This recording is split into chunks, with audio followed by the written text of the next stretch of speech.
But war is never just a matter of soldiers and weapons. It's also about money and connections.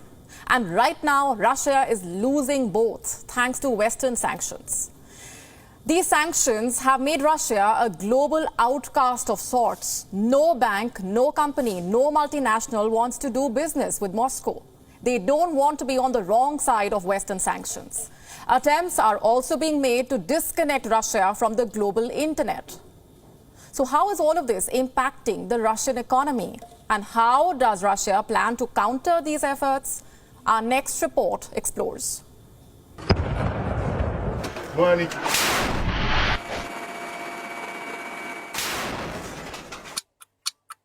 2 weeks ago, Russian companies could sell their goods around the world. Global companies were making investments in Russian projects. The people of Russia were buying MacBooks and Toyotas at home. They were also freely spending their rubles abroad. Now they're in a financial bind. Their currency has tanked by 30%. Interest rates have risen to 20%. Inflation is at 9%, and foreign reserves worth $630 billion have been frozen. It's as if a new Iron Curtain has descended upon Russia. One organization after another is cutting ties with Moscow. The latest to do so are payment companies. A host of them have suspended operations in Russia to further isolate the Russian economy. This includes MasterCard, Visa, PayPal, and American Express. Cards issued by these companies will no longer work outside Russia. Also leaving Russia are accounting companies like KPMG and PricewaterhouseCoopers, aviation companies like Boeing and Airbus, streaming services like Netflix, Disney, tech companies like Microsoft, Samsung, Dell, and Apple. Automobile companies like Volkswagen, Ford, BMW, Honda, and Mercedes-Benz. Fashion retailers like H&M, Nike, and Adidas. And energy companies like ExxonMobil, BP, and Shell.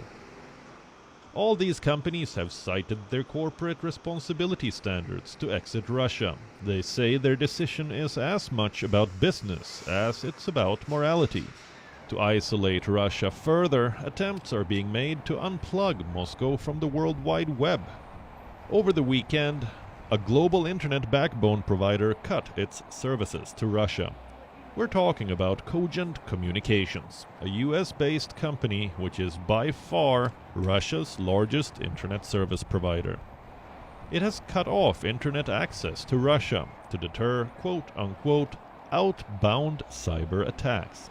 This move won't completely disconnect Russians from the internet, but it will certainly strain Russian service companies and result in slower connectivity. How does Russia plan to counter this? By further cutting its reliance on external internet and turning to its own homemade network, Runet, short for the Russian internet. Reports say the Kremlin has instructed all state-owned websites and services to switch to Runet and adopt the Russian domain name by the 11th of March. This is expected to shield Russians from being cut off from the global internet. Now, here's the thing.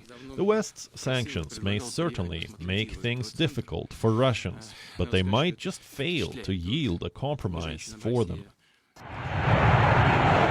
Putin has been preparing for this moment all this while. Over the past 8 years, he has built the Russian state and economy to bear the cost of war. He's made Russians ready to withstand Western sanctions. This fortress mentality is proof that Russia may get disconnected from the world, but it is not going to retreat from Ukraine anytime soon.